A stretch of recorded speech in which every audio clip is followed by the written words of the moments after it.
you've specifically online chosen to niche with being a construction strategist. Um, why not go the route of being a beauty person? You're a beautiful woman. You love beautiful things, as we can see. You've got nice hair. You've got nice makeup. I mean, Uyalibona yini na? why not go that route? Because what? the beauty route. Why aren't you a beauty lifestyle influencer? You're an electrical engineer. Why aren't you wearing your safety boots? You see. Yeah. So I hate the notion of, if you're in construction, then you have to look like a ghost. I do most of the time. I do look like a ghost most of the time. But it doesn't take away from, like what I do and who I am are two different things. I don't have to be a contractor on a Saturday, So, and I love construction, man. Like I've tried to do it with other industries. I'm a marketer, so I can do it in any industry. But I feel like I'm a construction person. I'm good at it. I understand it. It likes me, and I chose it. Yeah. It's what I chose. It's what I love, and it's what I'm good at. So there are aspects of my life that I will never reveal, that are between myself, my family, and we became and my who we God. are because of that past and that history. We became strong women because we know who we are. About fundis and all of that. I mean, I heard the audible voice of God. It wasn't the On the decision. third day. On the decision, was a That one, yeah. Like Christ himself. What was that about? I don't even know. So you can't just trust the person who was able to initiate a relationship with your husband knowingly and trust them with your life, with your kid. A fancy restaurant in a beautiful place in South Africa. And he left you with Love them. 7,000 Foods, babe. He's not circumcised. I meant our sex. Our sex. Meaning I already do it. Yes. Will it marry what you say you're doing? Which The show is Engineer Your Life, and I'm Lungelo KM. It's another amazing episode.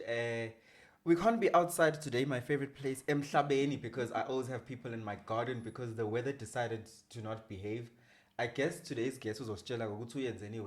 Maybe she's one of those people who does things to control the weather, or has some medication, some chemical engineering. I don't know.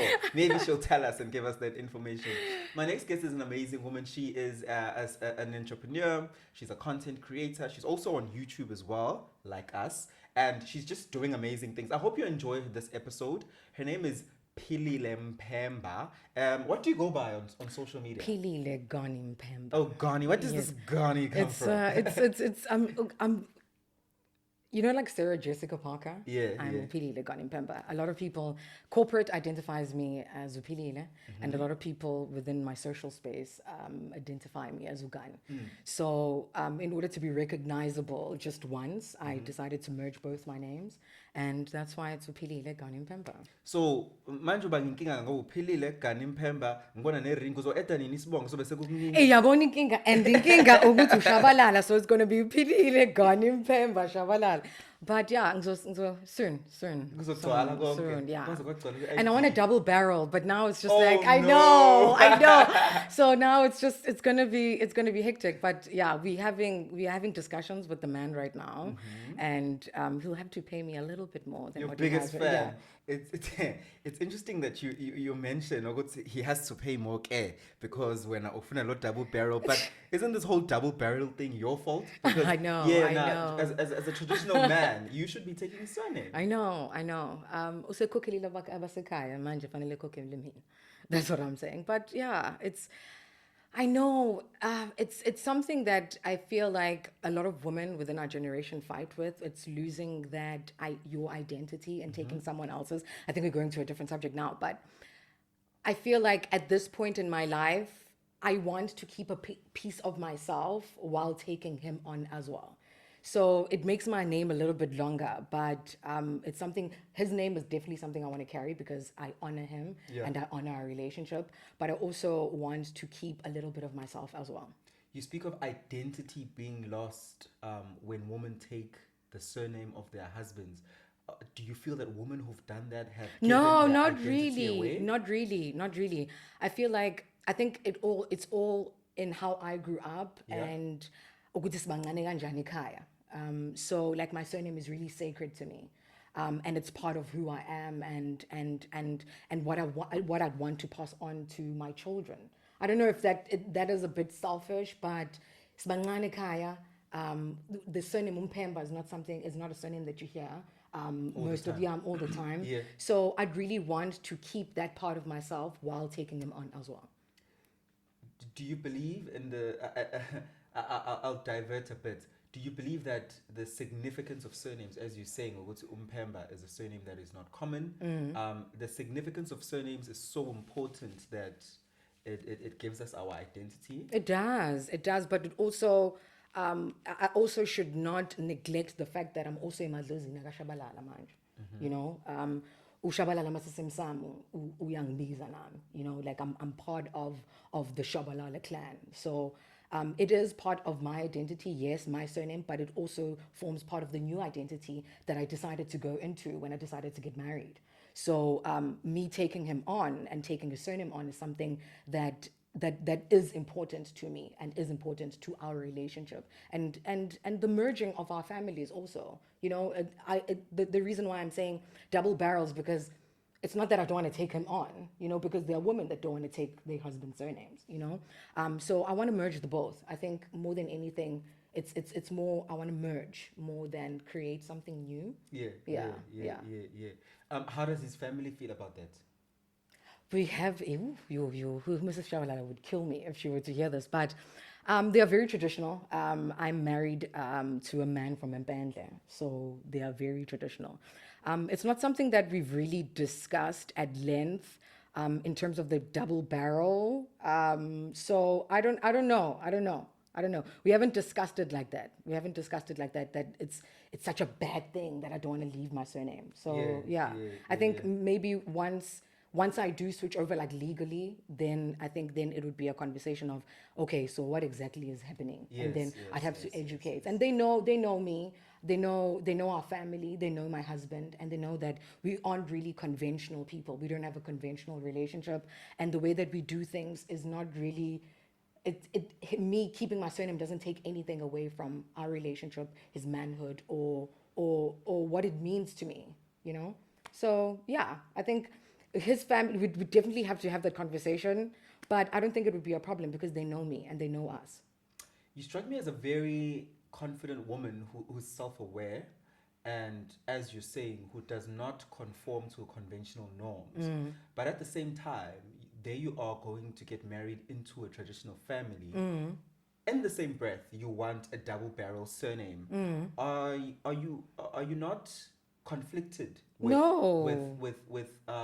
what you stand for? I'll ask this because marriage in its sense is a traditional statement that you make in life of saying I need to commit via ukudlule madlozini and a piece of paper to affirm our love, because love exists with or without the marriage. Commitment can exist with or without the marriage. So do you not think you are conflicted in whether you're a traditional person or you just have many layers to you? I think the problem is the fact that we feel like we have to choose. You know, you have to choose whether you want to be traditional or you want to be modern.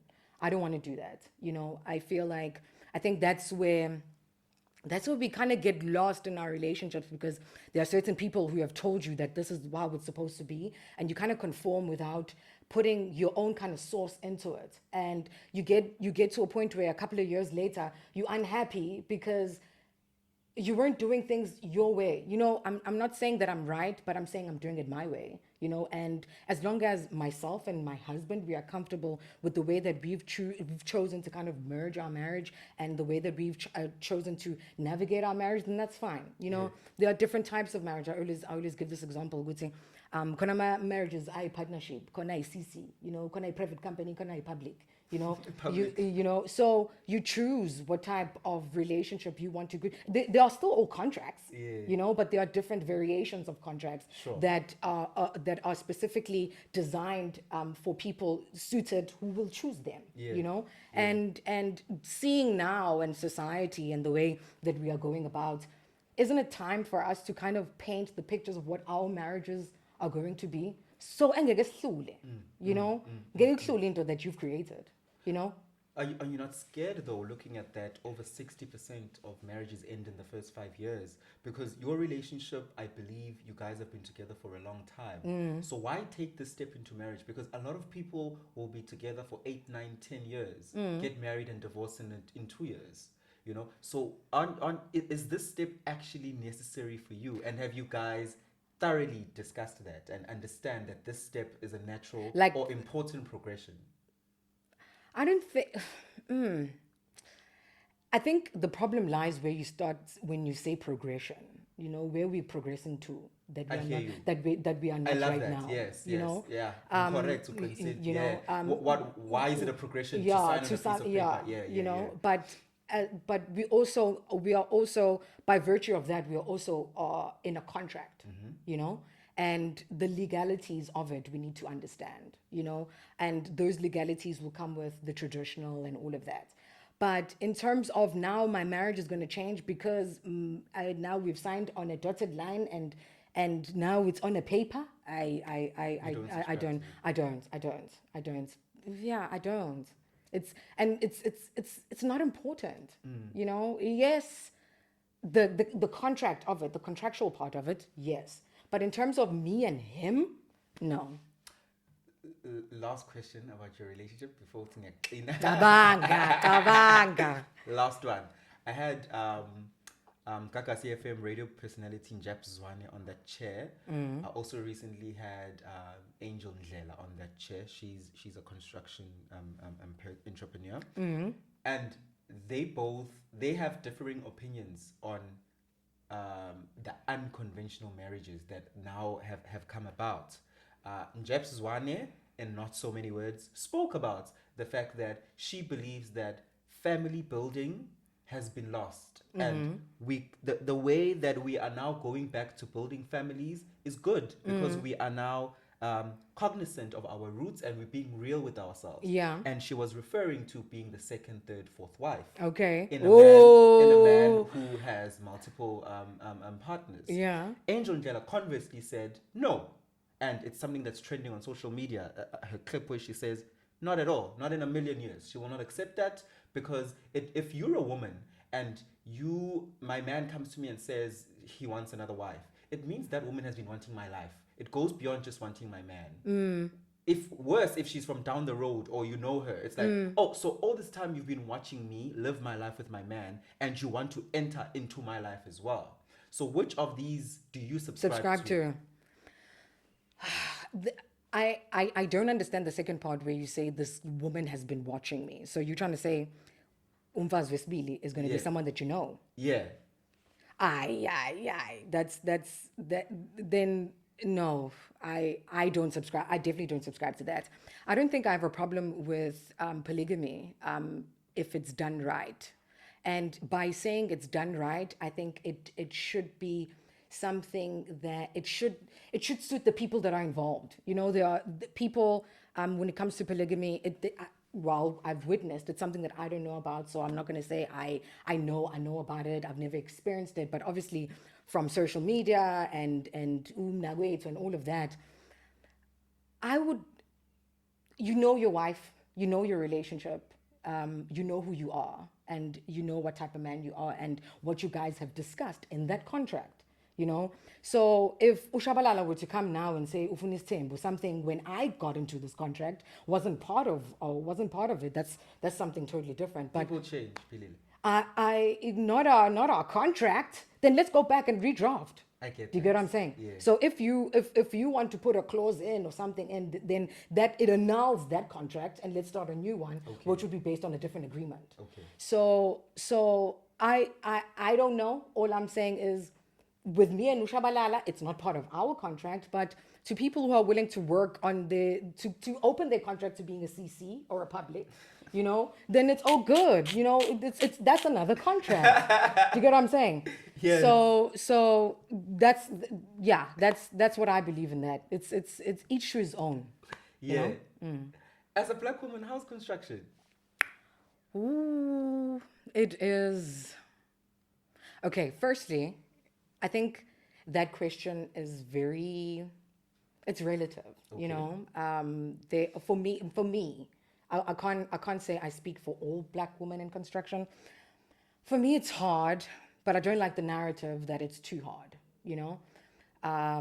We are in an industry full of males, yes, but it still doesn't take away from our power, you know, and being able to harness that power and being able to navigate that power and being able to strategize that power to be getting what you need to do. I mean, we control these men in every other facets of our lives, and now all of the sudden we're in construction. Oh, so you control men. You I admit this. mean, no, not control, but I mean, So you women are know, controlling. but we've gotten around those hurdles in every other part of our lives. Okay, yeah. You know, and so why is it now that we are in construction? It's such a bad thing. Do you get what I'm saying? Yeah. So for me, I'm passionate about construction and I love construction. So for me, there are those fundamentals restrictions that are based on the system, yes.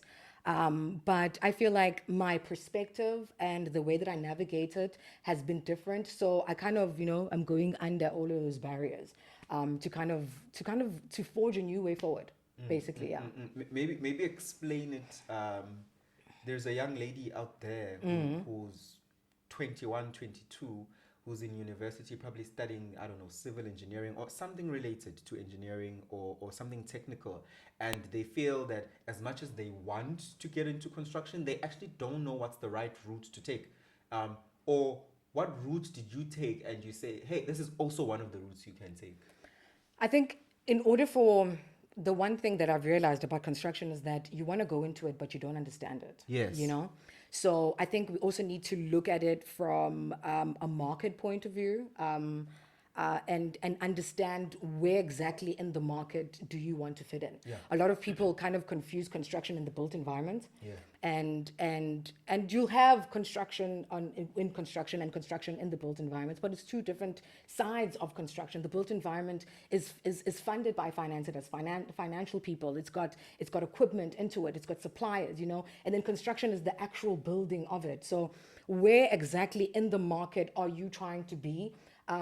Understand the market, understand the market Illuminati. I always say it's the market Illuminati. That's the client, the consultant, and the contractor. And how you are going to kind of add value within that, So being a woman and being 21, I think I'd start back and say, okay, cool, let's map out what the construction industry is like. In order for you to be able to know what solutions you're solving, going into different parts of whichever industry, whether you are working, whether you're an entrepreneur, you have to have some sort of value by creating some sort of solution. But you can't create solutions if you don't know what's happening, So I think as if I were to go back to 21-year-old Garnie, I'd say understand the market a little bit better. And I think I was a little bit fortunate because I'm a marketer that happened to be in construction. So my experience is in construction, but to the core in my qualifications is marketing and strategy. So I was able to look at construction on a larger scale from a bird's eye view, and that gave me a bigger narrative of what we can do instead of just wanting to go in and wanting to be a QS or wanting to go in and wanting to be an engineer. Okay, so as this engineer, what are you trying to do? It gives you such a greater base to play with and a greater playing field to play with when you understand the different dynamics and how the different parts are moving, and to know where you kind of fit in.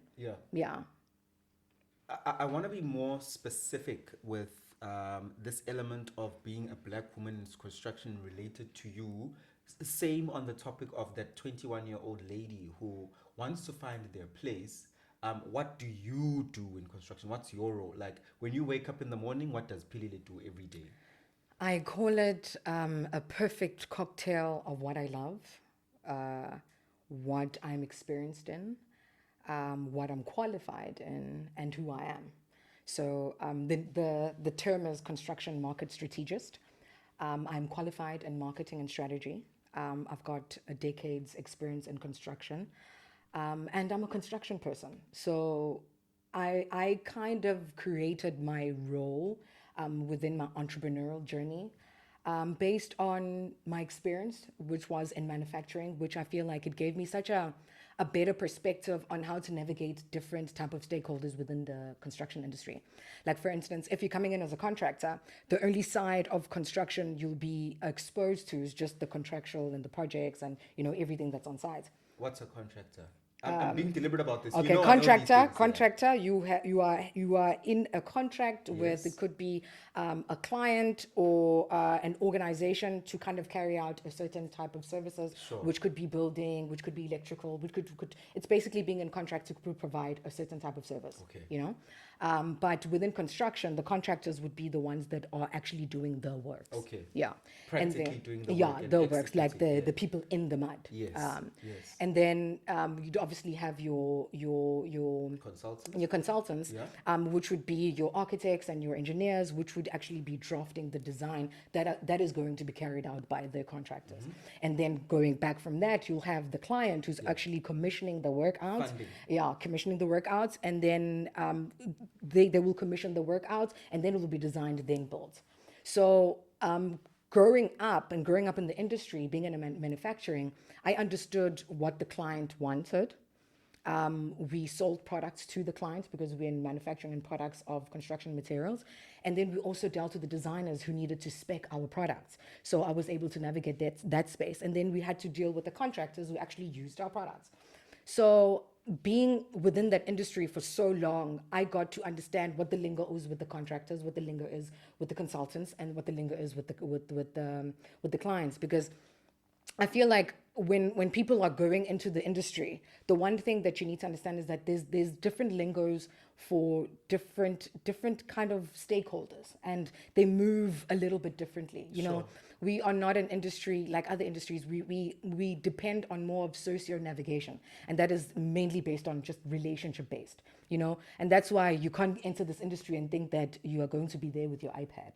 You know, you need to know what Ubab Ngubane is doing in the mud. You know, you need to be able to communicate with Ubab Ngubane, but also communicate with the Fundameva. You know, you need to be able to communicate with Usistogzi Nekishin, and able to communicate with the CEO. Do you get what I'm saying? Yeah. So being exposed to those different stakeholders gave me a more holistic way of navigating, and gave me paved a better way. And that's why I started my channel, you know, to at least teach people how I've done it, you know, how I've gone into construction with marketing. You know, I'm not an engineer, I'm a marketer, but I'm in construction. And that's the nice thing about construction. Anybody can enter, you know, it's a very enterable industry. But if you are coming at it with strategy, which is my main focus, you know, be strategic in everything that you do, whether you're going into a tender, whether you are filling out a tender, be strategic, whether you are pricing a tender, be strategic. What are you doing? You know, it really that doesn't pain me, but you know, these people that are grabbing onto everything, you know, this tendering mentality where you are just grabbing onto anything because you want to kind of make money. I really don't subscribe to that. Sure. You know, it really doesn't build our industry. Yeah. Because those people, all they're trying to do is extract, you know. Whereas when you go in with the intention of building the industry, you go in from a strategic point of view, you go in from a business side of it, it becomes longer, and you get different avenues on how you want to navigate.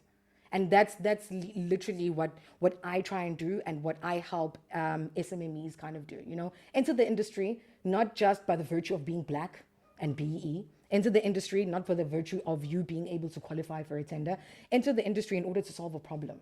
So you're saying you connect smaller construction entities, whether a person is coming in as a consultant or they're coming in as a contractor, and you connect them to clients? Are you that middleman? Not really. Okay, there are two sides of my business, right? So I've got the marketing side, which is strategy.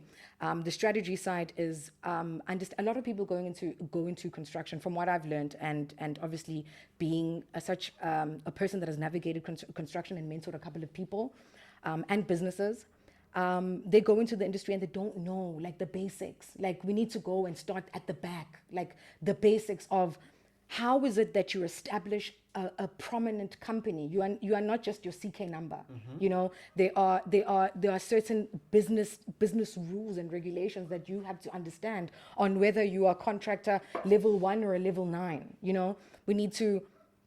And I feel like the reason why that is because a lot of the bigger companies are not really sharing, you know, how to actually navigate. Sure. You know, the first part is winning the tender. The rest of the job is how to maintain that company and how to fulfill that contract, you know. And a lot of people get really blocked there, you know. We enter, we qualify, but how is it that we actually navigate? And that's how I enter the industry as a construction market strategist. So I help you navigate. I help you understand that this is not just you are not just going to tender for Transnet, and you know you need to sustain your business. How are you going to do that? You know. Yeah. So that's what I do. That's interesting. So people are willing to pay for services to understand holistically how to run a construction company. Wouldn't you? I'm coming from a place where a lot of people think just because they either know someone, got Department of Health, or they are just, I'm an engineer, so I know what to do. I'm an architect, I can spit out drawings within many days, so I think I know what to do.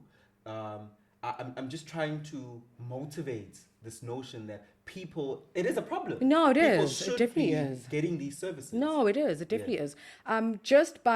Just because you're an engineer doesn't mean that you can run a business. Yeah. You know, and the difference with construction that it doesn't run as clear and as easy as other businesses. I'm going to say easy, but with us it's a little bit different. You know, the way that you move has to be a little bit different, and that's why we have people like me who help you do it that way, you know. So you can't really move from having a nail company to running a construction business. It's not going to work the same way, you know. You don't invoice the same way. You don't navigate the same way. So a lot of the bigger companies have those people, but they don't tell you that they have those people. And that's the problem, basically. You're very aware of the construction industry. You've specifically online chosen to niche with being a construction strategist. Why not go the route of being a beauty person? You're a beautiful woman. You love beautiful things, as we can see. You've got nice hair. You've got nice makeup. Uyalibona yini na? Why not go that route? Because what? the beauty route. Why aren't you a beauty lifestyle influencer? You're an electrical engineer. Why aren't you wearing your safety boots? You see. Yeah. So I hate the notion of, you know, if you're in construction, then you have to look like a ghost. I do most of the time. I do look like a ghost most of the time. But it doesn't take away from, you know, like what I do and who I am are two different things. You know, I don't have to be a contractor on a Saturday. You know, so, and I love construction, man. Like I've tried to do it with other industries. I'm a marketer, so I can do it in any industry. But I feel like I'm a construction person. You know, I'm good at it. I understand it. It likes me, and I chose it. Yeah. It's what I chose. It's what I love, and it's what I'm good at.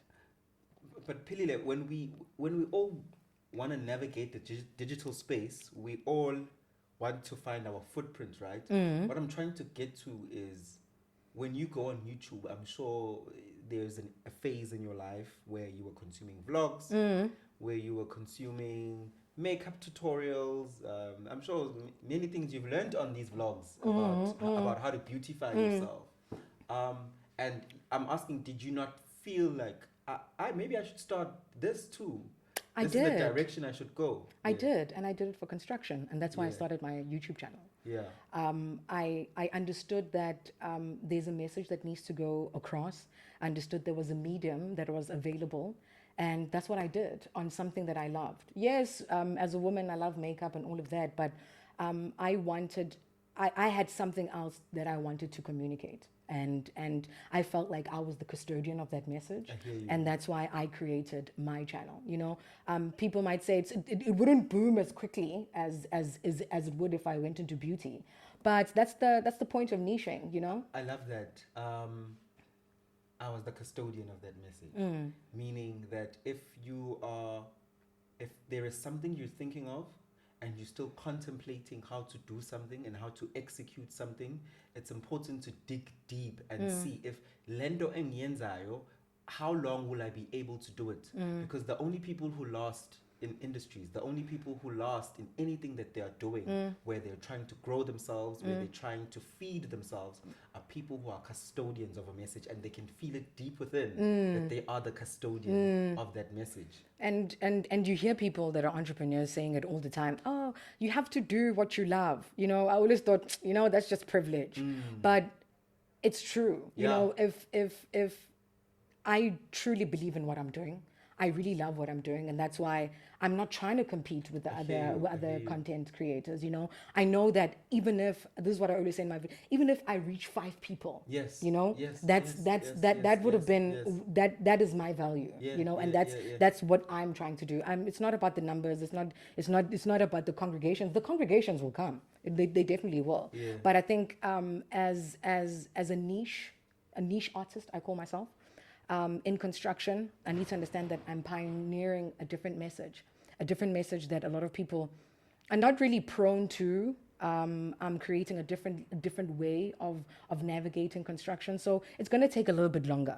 You know, it's going to take a little bit longer. I agree, and the pressure that the internet has put on us is that since social media has the algorithms have taken a turn where there are a lot of people who have a lot of followers and get a lot of views.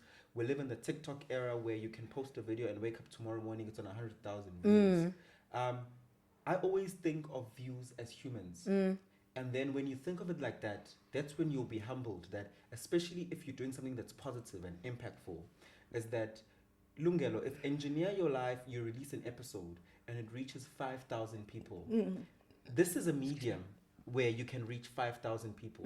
5,000 views. If you were to take a hall, a stadium, and put 5,000 people you'd see. and switch on a microphone and speak, which is exactly what you did. It's just that this platform reaches people virtually. Yes. Would you not appreciate the level of work that you are doing, and that you're doing really something good? Because it means 5,000, even 100 people. If you would put 100 people into a room and talk to them, and they'll listen to you attentively, that's something great. Yeah, and yes, you've got, this is what I always say, okay? You've got 100,000 views, and then what?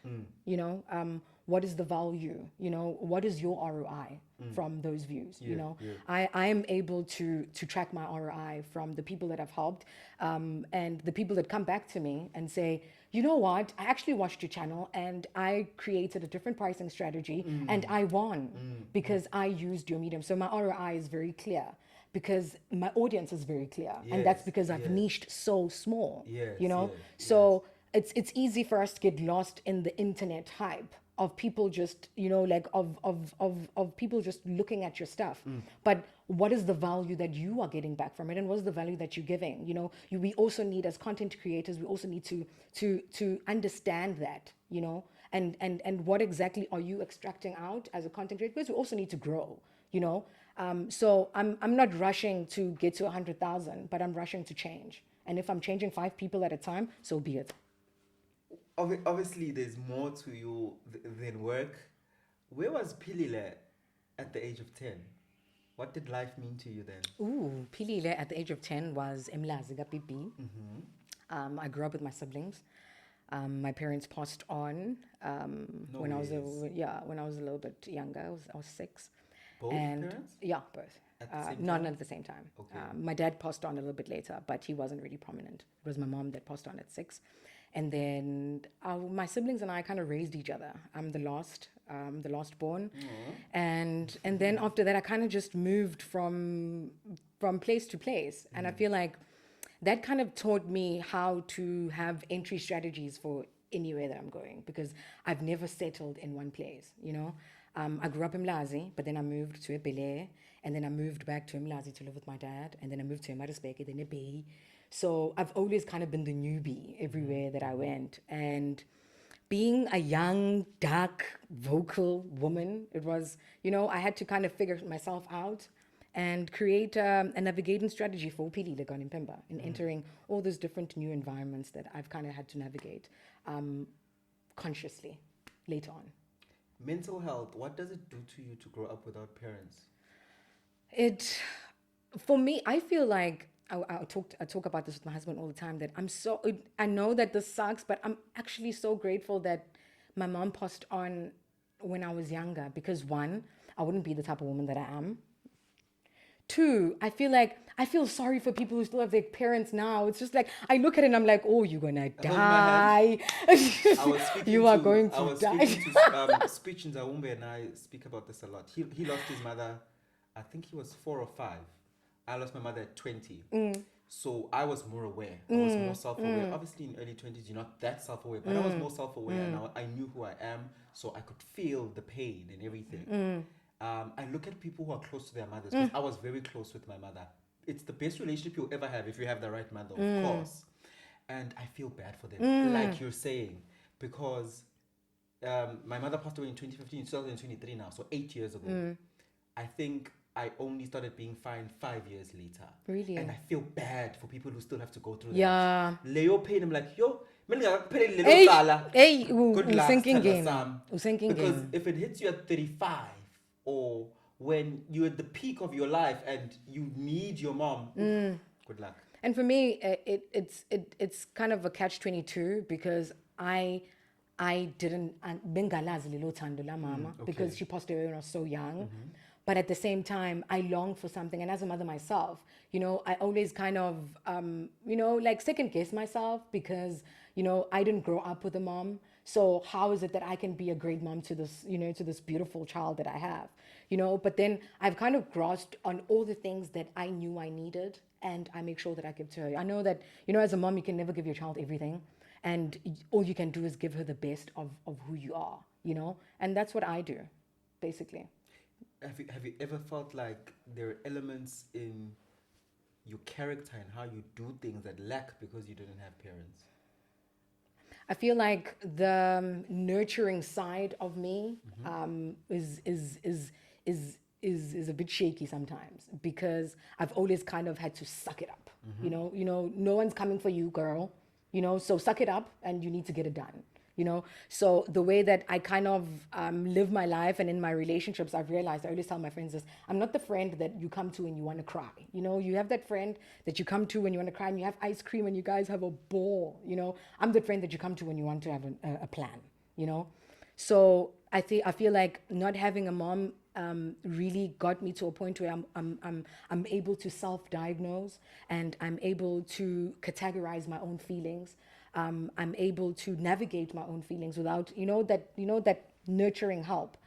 But the crappy side of it is that sometimes I'm not as nurturing as I'd want to be. I.e., I'm not the friend that you come to when you want to cry. Yeah. So it's a bit of both. It's a bit of both. Is that also applicable to your child? How do you mean? Not as nurturing towards your No, child? not my child. No, she's a spoiled brat. Yeah. And because of that, because I didn't have a mom, I feel like I overcompensate also, and I'm always, but but I also don't want her, I also want to give her the part of me that didn't have a mom, and the part of me that was able to self-generate, without the abusive part. I feel like me being able to give that to her is going to be in a nurturing way, whereas with me, I learned it through emptiness, So it's a gift and a curse at the same time. But with my child, spoiled brat, that's one. I promised you that we were over this, but it's very relevant to this point. Not that you wish harm on anyone. It's not in that way. Yeah. But as a person who doesn't have parents, and you've had to fight for your life to be where you are and how much you've done, do you not sometimes wish, because abazali ba interfere? Hey, Plazi. No, but the thing is, I feel like, Mina, guys, I will tell you something. Mina ngayithandazela mina le nto nayo namhlanje. I was broken, and I didn't know I was broken, because I didn't have people that were going to, and when he came into my life, he didn't just come into my life, he also came with his family. And it gave me something I never knew, that Mina, my man, when he's sick, his dad will drive from Mpende to come and wash his feet. I didn't know that type of love. And sometimes I'm jealous of my daughter because she grows up with such a, like with parents and her dad. And I'm just like, yes, if I grew up with parents, I'd be a better person. But when it comes to his parents, I'm glad that they're still there. because at least manje nami senginganika somebody, you know. So nami mekhona something that happens ngihamba ngiyomceba nami, you know. And if nami ngingekho right, I've got a mother figure that I can, Sure, I you know, get who that. has their best interest, because ekugcineni ngiphethe ingane yakhe la, so she will make sure that I'm good too, you know. So I've kind of But they're not all like that. they're not. So that's where I'm coming from with my question, is that I find that, I'm sorry, I don't prefer people to be in a relationship with somebody who has parents, because people who have parents, a lot of them don't want to grow up. They don't. Because they don't. things are still being done for them. You'd be surprised that people in their 30s, But where those their people, parents are so- those people are just spoiled. where their parents are so overly involved in their lives, which is so freaking annoying. Just Yeah, true. I think it also happens to a lot of women, like within like the first couple of years within your relationship, because you also need to understand, bruh.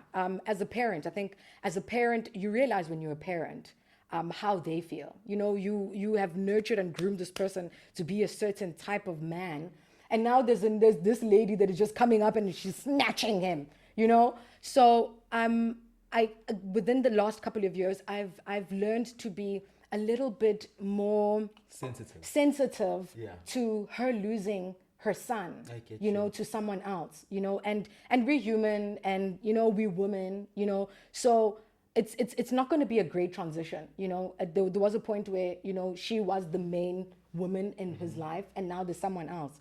So I've learned to be a little bit more sensitive to that, and understand that she's also, you know, sometimes we put so much pressure on Amanda Badal, and then you realize, you know, I'm 30 now, and I'm like, I'm too young to be this age, you know, I'm too young, and you realize that all of these people, when we were growing up, they were in the 30s, we thought they were old, but all they were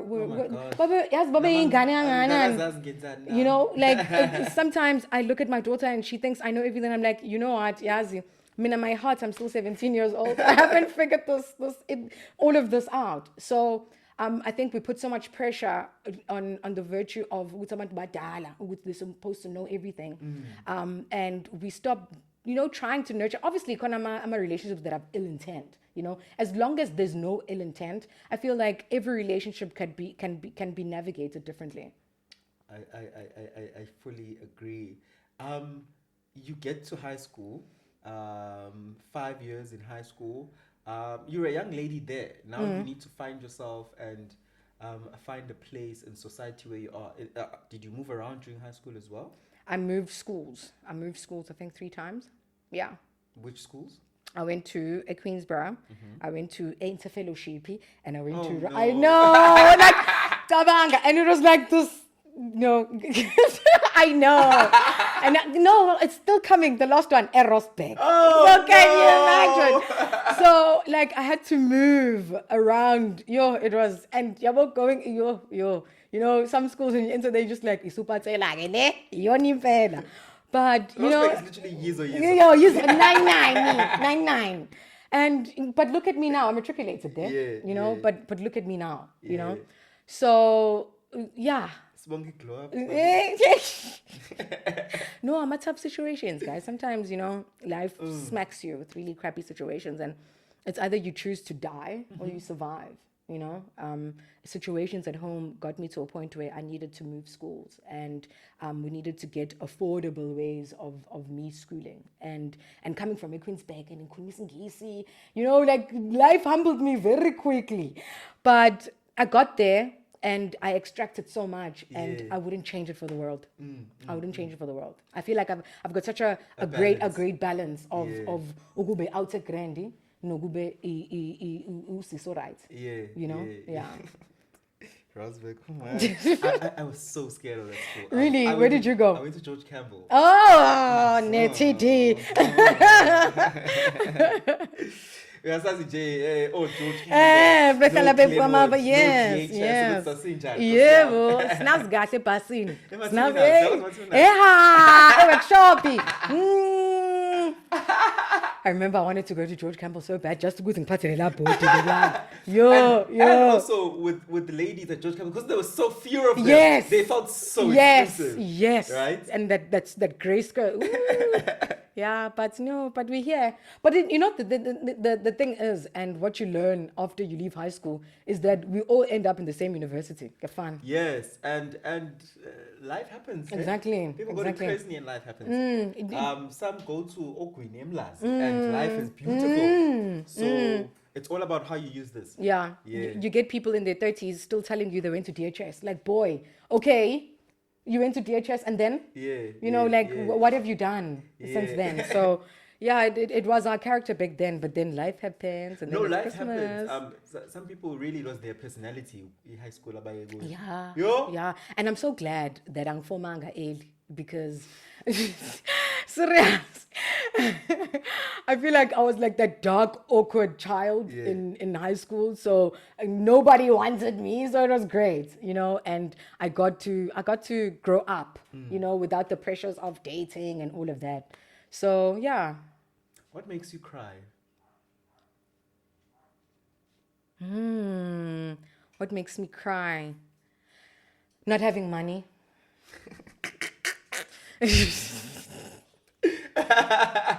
Fair.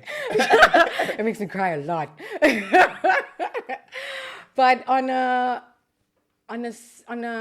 deeper level, what makes me cry is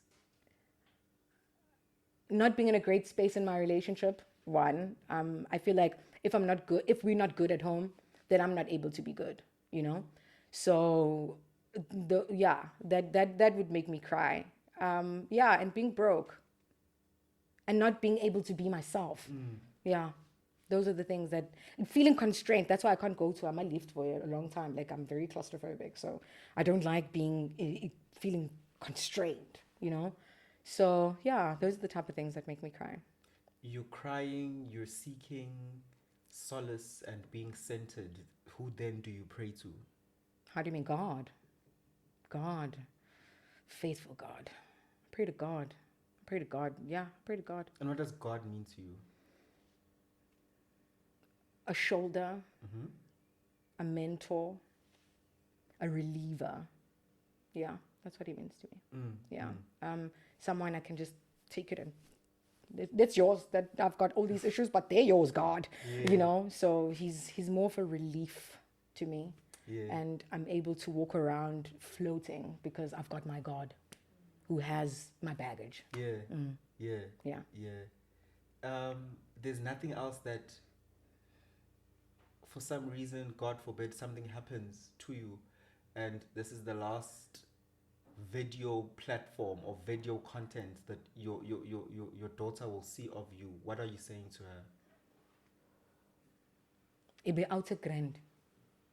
I think if we out of grand, you'll be able to understand people, respect people. You'll be able to move on and be out of grand, you know. So you'll be smart enough to navigate situations that you might not necessarily come from or understand. You'll be able to be the best that you can be while honoring other people within those environments. You know, i-out grandi, ihlezi out grand. Ingena noma ikuphi, i-understand abantu and iyabahlonipha and ihlonipha uNkulunkulu. Her name is Philile Garnie Mphemba. I'm Lungelo KM. The show is Engineer Your Life. She's an entrepreneur.